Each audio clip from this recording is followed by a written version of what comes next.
So, hello everyone, and thank you so much for having me here at Nonprofit Commons. It's such an honor to be here. I do have some slides up in front of you, and I'm going to be multitasking a little bit, so appreciate your patience. Let's see if, well, things are working, so that's a good sign. And that was a great question. I'm sorry we just throw that K-12 thing around. It does mean kindergarten through 12th grade, though now I am at higher ed right now. So I'm excited to share my study with you. My research regarding using online for professional development for teachers. Oh, good. So keep tweaking me so that it'll work. Thank you. I believe that how to effectively provide professional development and education is still a pressing and critical issue, and we aren't there yet. My research informed our responsibility to assist university professors moving to teaching online, as well as my work here in Second Life with professional communities. And then COVID hit and the world changed drastically for all of us, but less for those of us who were using online already. With this in mind, I'd like to share my research in online professional development in K-12 and how I believe it can inform our support for professional development and communities of practice. I believe that you will relate to these teachers even if you aren't in education. After this, hopefully we can figure out how to move to implementation, which is another of our challenges. It is important to know that you don't have to be quarantined for effective PD, though we could have been quarantined with our study.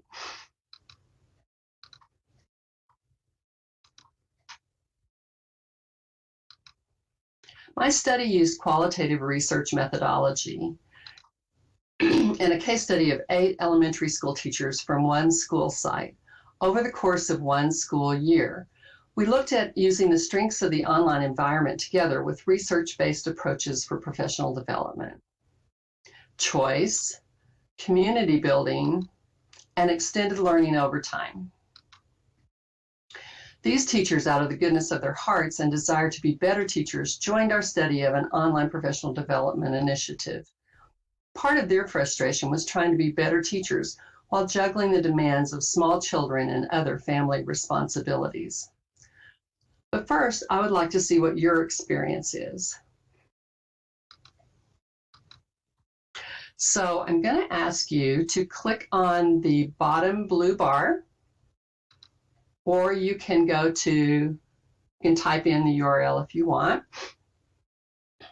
And I'd like you to answer, whoops, I just hit the wrong, sorry, thank you.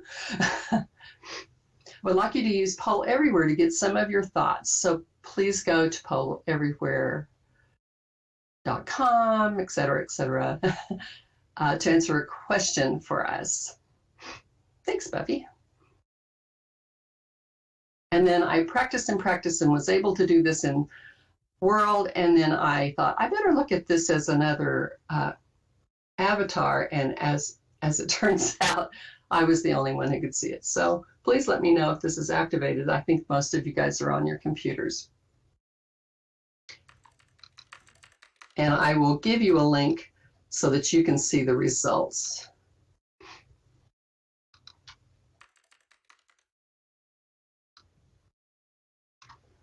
And give you just a little time. If we all pray that it works. You're waiting for me. Okay. How's it looking now?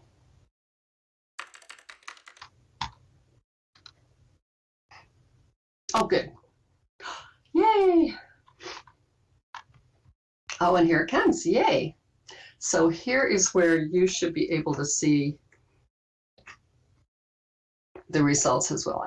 Now I'm crossing my fingers a lot. Opportunity, learning, fun, essential, mandatory, personalized. And if you use the same words as someone else, this is a word called, oh, there you go. You guys know how to do this. Learning, boring, sitting. That's certainly my experience.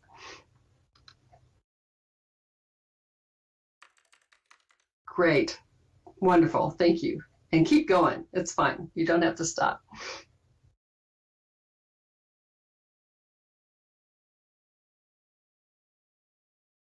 Yes, it is a work. Isn't that cool? That's why I wanted to use it. I was so wanting to use it.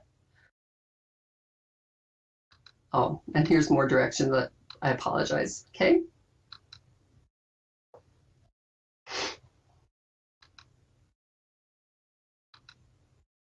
So as Jenna has figured out, your answers will go to a word cloud, and you will that will help show our variety as well as agreement. And I gave you that link, and I hope that you're able to see the results.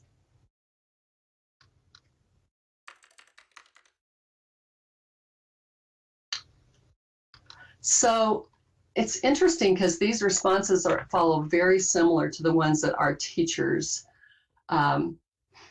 gave as well when we talked about professional development.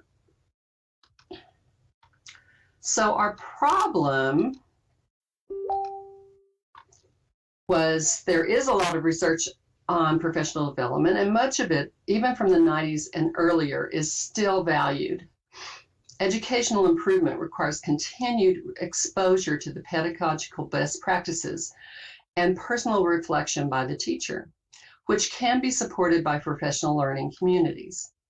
However, our challenges continue to be centered around time, outside demands, and isolation. Guskey talks about this.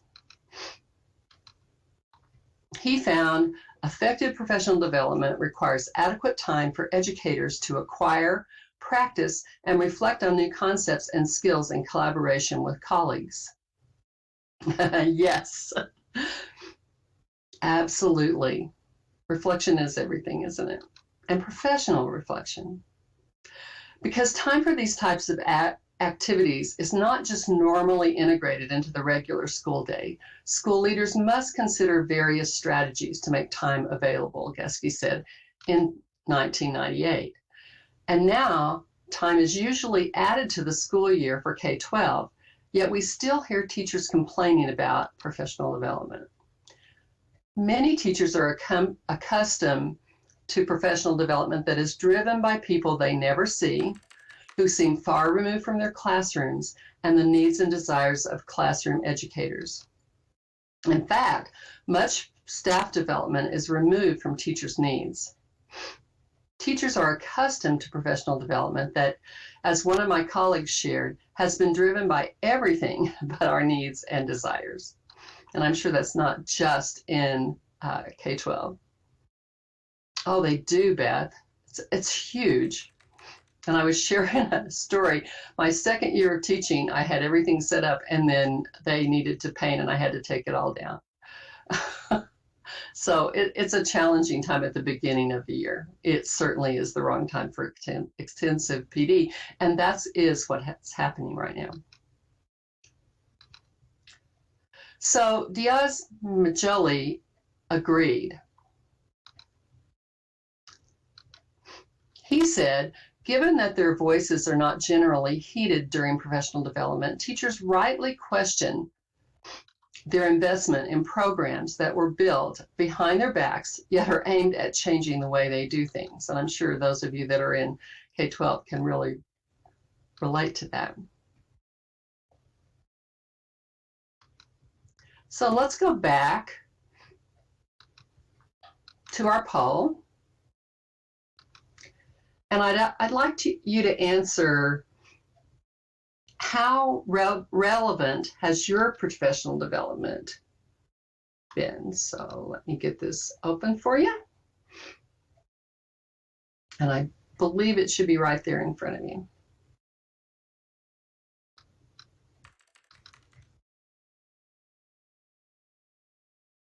Oh, good. So I'm going to get you that link so you can see what everybody's saying.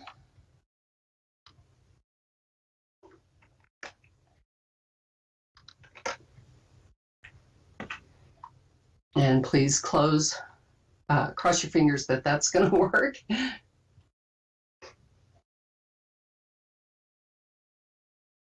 So we're at 58%. It's not as relevant as I would like. Somewhat relevant is at 31 now, and very relevant is about 15. This is pretty normal, and we wish it was better, but of course people are trying for sure.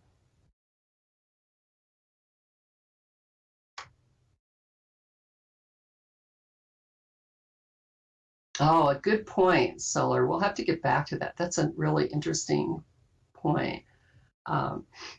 Safety precautions, that's something to think about.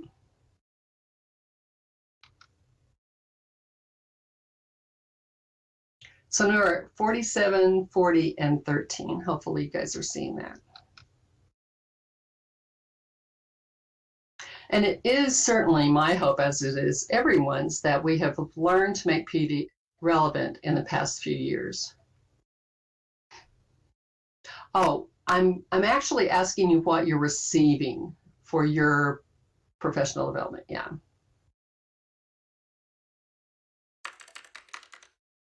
You bet.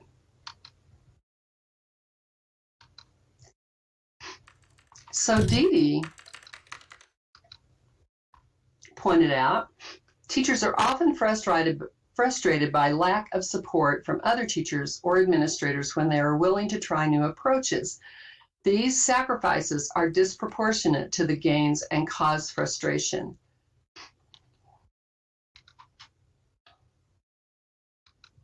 Our research, we're back to research. Research also indicates that successful teacher professional development needs to be sustained and intensive. Activities need to extend over time and encourage the development of collaborative learning communities, where teachers can share experience, discourse, and active learning approaches with colleagues as they explore new strategies for teachers and learning. And professors are probably even the worst. Oh, yes, absolutely, Rion. Oh, new topic each day. That's true. Okay. These are not simple requirements, but online could offer such an educational experience.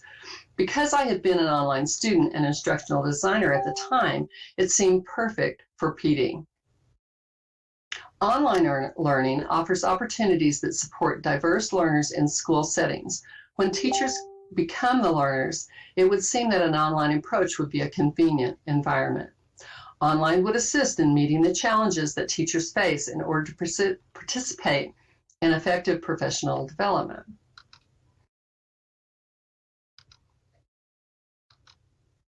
My apologies, this slide isn't that helpful because I had to blank out a bunch of stuff on it. It's just really a glimpse of what the course looked like. The online environment can be set up to support each of these areas for participants, such as e-learning extends beyond access to information and builds on communicative and interactive features. Participants can be engaged in collegial learning through discussions, chats, and problem-based exercises, and then transfer the new ideas to classroom strategies while enjoying collaboration that has otherwise been a challenge in this profession.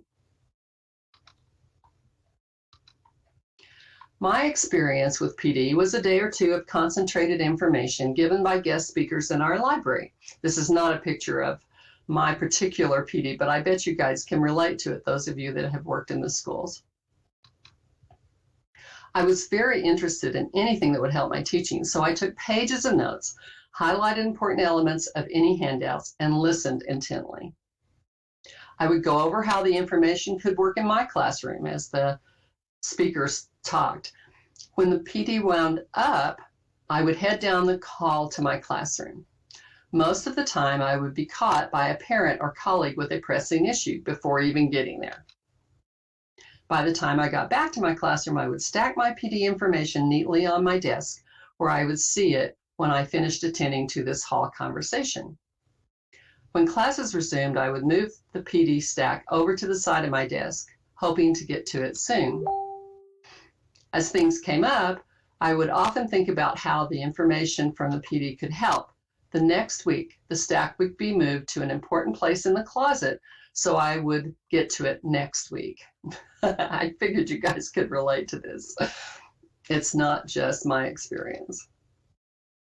And finally, it would find its way to the top of my PD box, soon tucked away where I kept it to get to it next summer, or on the tablet. Yes, now that we're more digital. If there were something the district required from it, I would certainly implement it to the best of my ability and recollection, but usually the meat of our PD was filed away with the best of intentions. I'm sure you can relate. Sounds like you can, and I don't think I'm the only one that this happened to.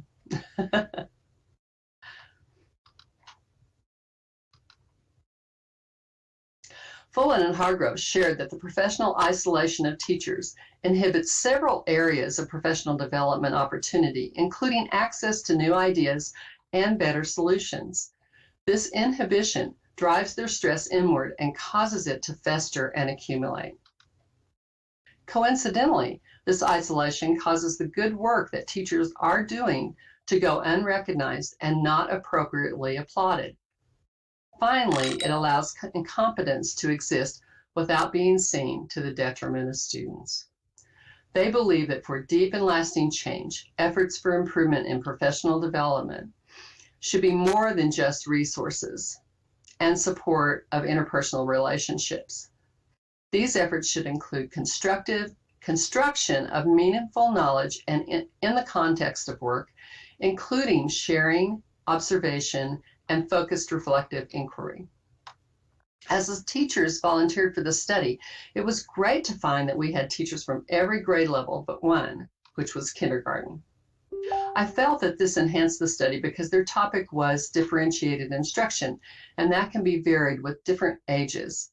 Also, they were not colleagues that work side by side every day. Oh, I so agree. Thank you, Solar.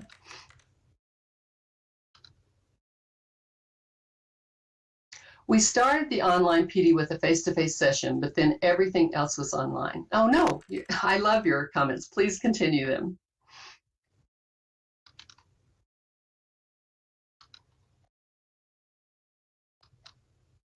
The teachers were given their choice of what they wanted to study, but after a couple of weeks, they all decided to do the district-wide topic, DI.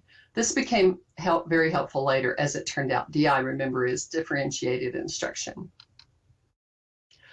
I took the district materials and divided them out over several weeks. They had readings to do and resources to look at.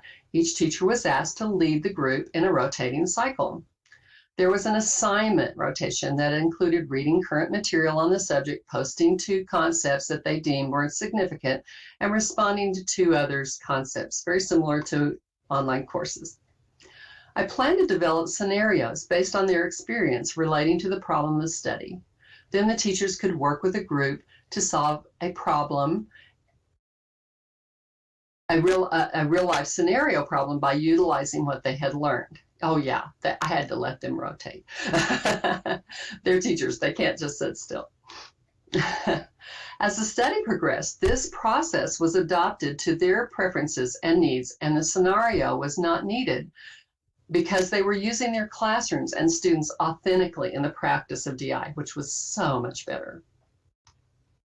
So let's look at our poll again. Please answer the question.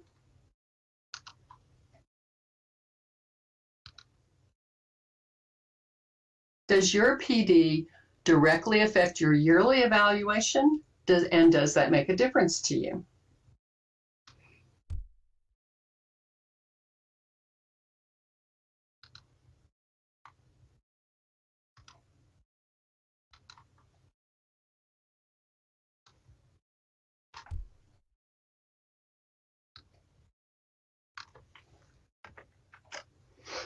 Oh, we have a interesting,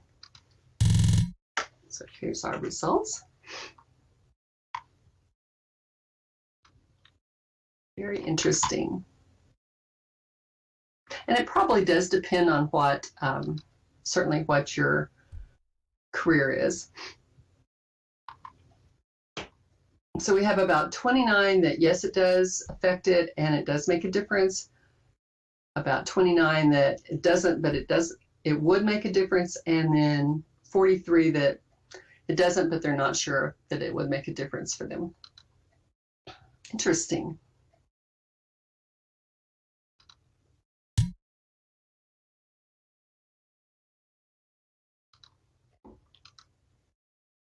To me, it's something to think about. Okay, back to the study. So our study was intended to last the whole first semester. Interestingly, after a couple of months, partly due to the demands of the beginning of the school year that Beth talked about, and then the December responsibilities for grade school teachers, which she could also talk about, I'm sure, the teachers asked if we could make it continue over the rest of the year. Now, I was going to do a quick study, and now it became a year-long study. I was so glad it did, as it turns out. Rather than getting through the materials in a few weeks, they were trying things out, talking about the results in real time and making adjustments as they shared with each other. We used a pre-course survey to measure attitudes toward PD and interest, experience, and attitudes toward online learning. It was used as a post-survey at the end of the year. There were individual interviews and a focus group. The district materials included a classroom practice inventory. So what did they actually do in their classrooms? That measured changes in attitudes and practice for the teachers' classrooms. Teachers also kept a record of when they logged into the course. The LMS also tracked data on where in the course they spent their time. And finally, the teachers were asked to keep a reflection journal, and that was used to help them complete their yearly evaluation portfolio at the end of the year. And we believe that one of the reasons they did join the study was because it worked towards their evaluation portfolio. Our results were interesting.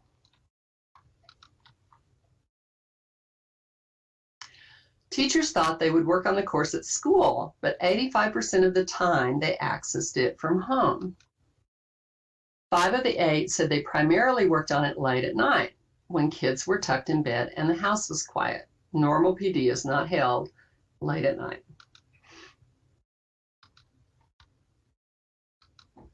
There was a significant change in their attitude about PD. I find online professional development to be socially engaging, one said. And I believe this learning opportunity has affected my classroom, and they reported they spent more time than they had anticipated.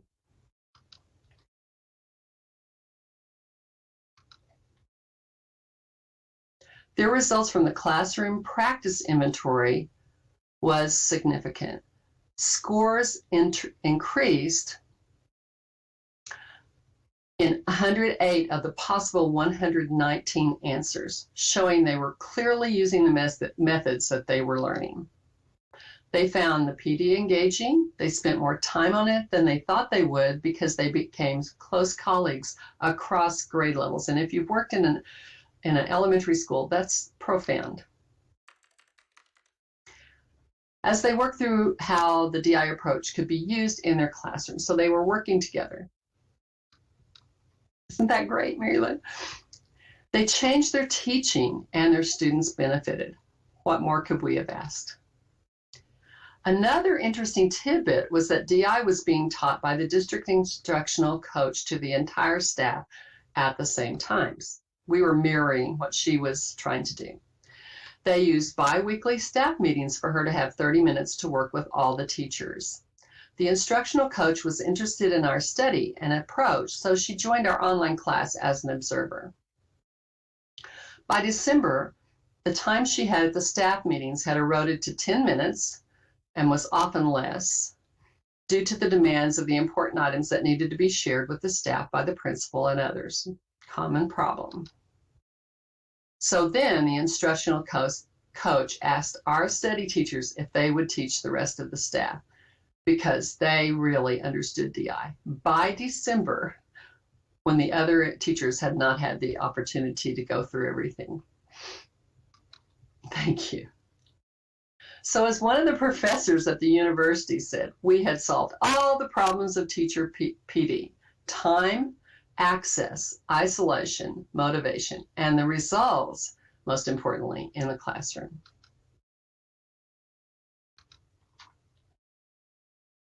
Our results were: online was an effective environment for professional development. Setting it up to happen over time was important. The PD was highly interactive. The teachers applied their PD. They implemented change in their classrooms. The PD was meaningful to them and had continuity. It was relevant.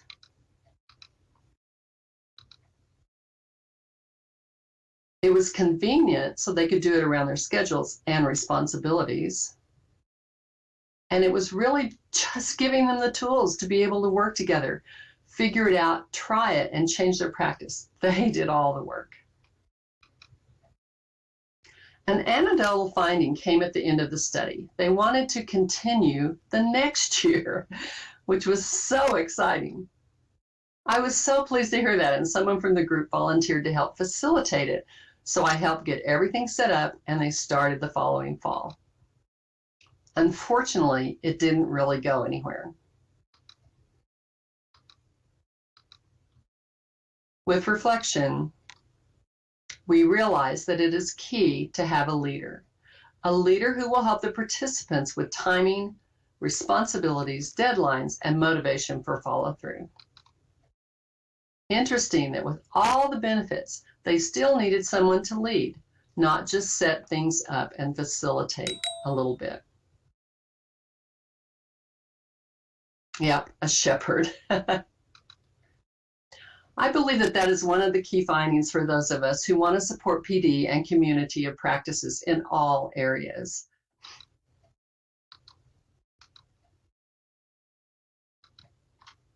So I'm hoping that this informs our universities and professional communities in virtual worlds. Oh, good.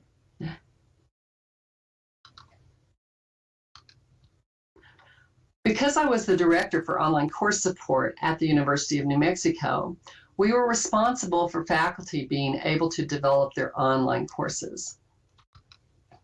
Similar to this spring, most were told to move their courses online rather than it being their choice. Interesting, yes. Yes. In line with the success that we had had with this study, UNM implemented a community of practice approach and developed workshops that brought instructors together to talk about individual topics that they were facing with teaching online. We had no authority and all the responsibility. Many of you can relate to that as well. So we weren't able to get them to an online meeting. They were used to meeting face to face. So to get them to come, we personally invited them and individually to share their approaches with the theme and gave them 5 minutes. They often brought a friend, and this helped build our group. We realized that we needed to start there. Our attendance improved drastically with this approach. When we had a speaker or an open conversation, very few attended. Soon after, our provost asked us to get a group of online instructors to develop and implement a rubric for what online courses should include. We used the Quality Matters rubric as a start. The first year, we talked about the syllabus the whole year. If you're in higher ed, you really understand that. Eventually, we had a retreat and hammered it out. That can be a real long next presentation because for you in higher ed, you really get that. Oh, it does. Ownership works, definitely works. It was a great tool once they got it together, and to implement it, we took it around to all the departments at the university. They loved it, filed it on their desks. They meant to share it and likely talked about it a bit, but even though we offered to come to the department meetings similar to K-12, there's just so much to cover during those meetings. So after a few months, we realized we were going to have to do something more for broad implementation because it just wasn't being implemented. We asked faculty what motivated them and decided to set up the online course Best Practices Initiative Golden Paw Award, where faculty were required to follow the rubric. We were the Lobos, thus the paw. This award could go with their yearly evaluation, would give them credentials and distinction. And the first year, we had 20 recipients across 15 departments and 5 colleges. We were thrilled. It was becoming an implementation. After 5 years, we have almost 150 recipients. It has been a great success. After our successful implementation, having the faculty created rubric. It does, yes.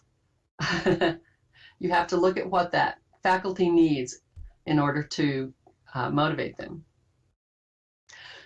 The university implemented a new push for online programs as well, and we decided to give it a try to create an online teaching course for our incoming instructors. We used the items from our research. Online works, so we put it online. Over time, so we built it to last 8 weeks, but eventually we cut it back down to 6 weeks. It happened over time so they could reflect and revisit concepts. Thirdly, it was highly interactive. They did group activities like a jigsaw instead of individual readings. They did a video, they had discussions. We had them choose activities they liked in their face-to-face classes and try them online with help from their instructional designers from our team. Finally, we had them build their first few modules as they took the class, so they applied what they were learning. Absolutely, ownership is what it's all about. Because they were actually moving online and learning concepts they could use, it was meaningful and had continuity to their work. It was relevant. To satisfy the convenience factor, it was set up so that there was only one required synchronous session through their group. They could meet online at a time which worked for them. And finally, there was an instructor, the leader, who got them started, modeling teaching online as they guided the course. So this is still evolving along with our webinars and online instructors group, to become a community of practice at our institution, which was one of our main goals. Our most recent challenge, like yours, is the university having to move all our courses online. They drew on our community of practice as instructors stepped up to help each other. Oh yeah, and I've lived scaffolding. Thank you, Val. That is exactly what it was. So I think you can imagine how virtual worlds can support these concepts. Having communities meet together in a virtual world can enhance the feeling of community that much more, in our opinion. We have great examples of that across our virtual worlds educational community.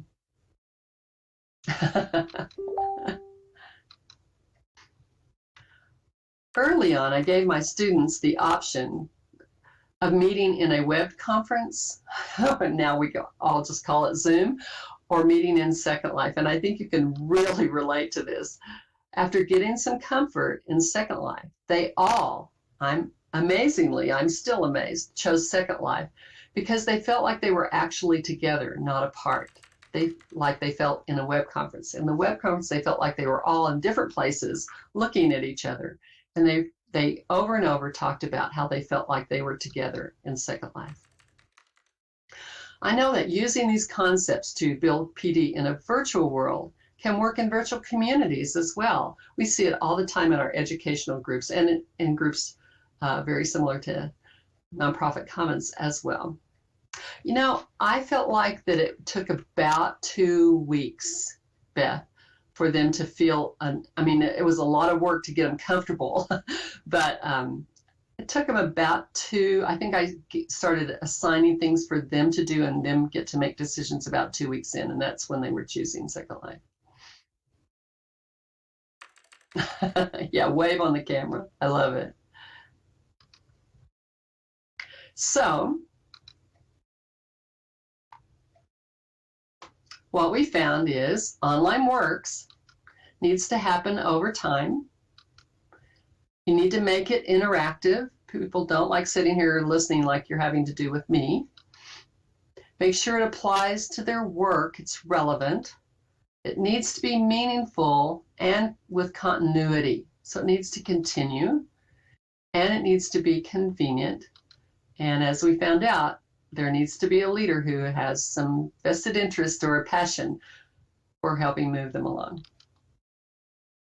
So a quote from the teacher in my study, Elizabeth, who was my most skeptical teacher, said at the end of the study, "This is 10 times more valuable than any in-service I've ever been to, because it is an ongoing thing. You can communicate with other teachers." By the way, I did not pay her to say this.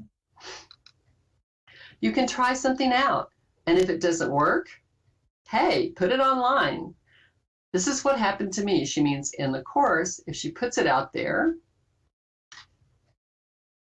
people will answer. Instead, at an in-service, you try it, it doesn't work, you stick it in a drawer. You're done, you never come back to it again. Instead, then you post, "This is what happened to me, it doesn't work like that," or "Try this." And the other teachers, tell you how to tweak it. I hope this was a help, and I'm happy to answer any questions that you might have, or please share your comments.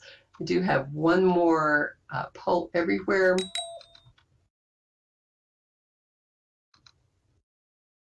That asks how this study might have helped you, and so we can share it with each other, and you can see what might be possible.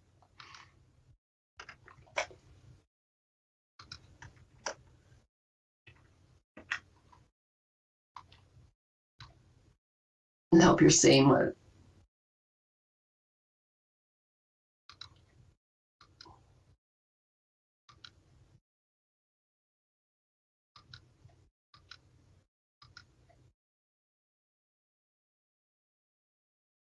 Thank you so much.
Do you mean the study, Buffy?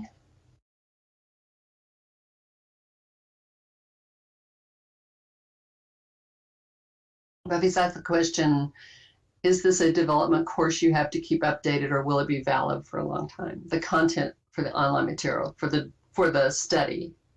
Well, I'll answer it both ways. For the study, it was just for DI, and they were changing it for the next district initiative, so it did have to change. For the online class for the University of New Mexico, for our faculty, we did change the content periodically just to make it more relevant and based on what people were saying. But it basically stayed the same because we were using research-based practices for teaching how to teach online. Hope that addressed that. Oh, I'm so glad it was helpful, stranger. Good. I think it does speak to all of us who are working with professionals, period.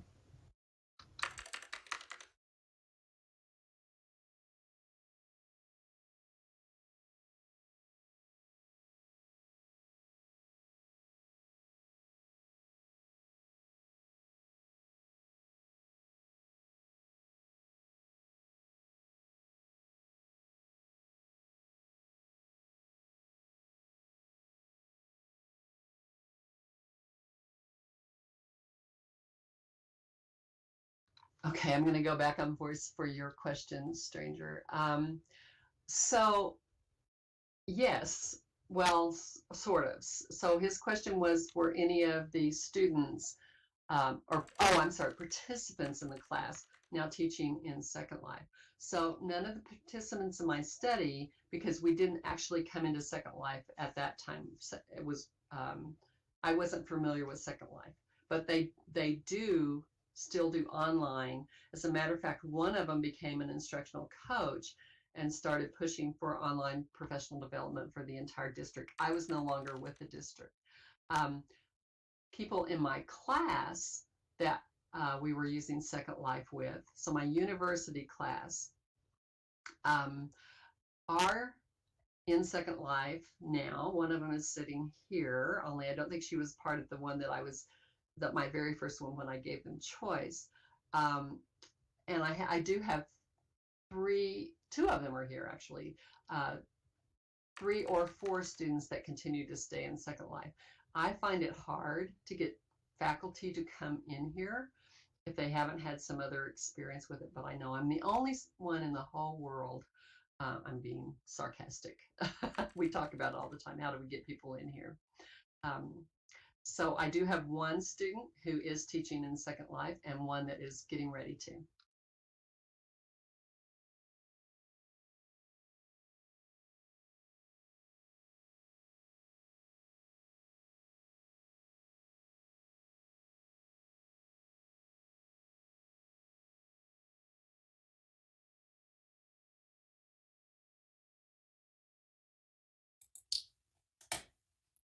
Hi, I've asked my question a few times, but I'm not getting a response.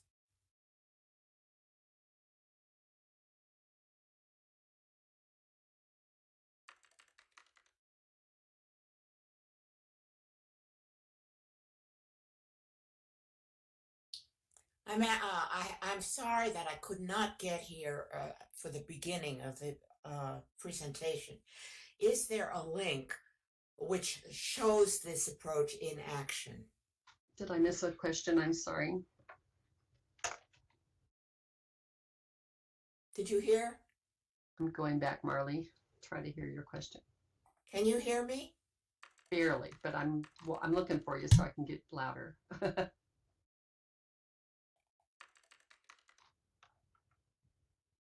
Oh, is there a link showing this approach in action? So the best I have to give you is my slides, and I tried to upload them this morning and it just was not letting me. And I tried that a couple of weeks ago and it still wasn't, so I need to figure that out. And I did have a can't even remember what entity it was, an educational entity that came and filmed us, but that's off the web now too, so things change quickly. But I can send you my slides if that would be helpful.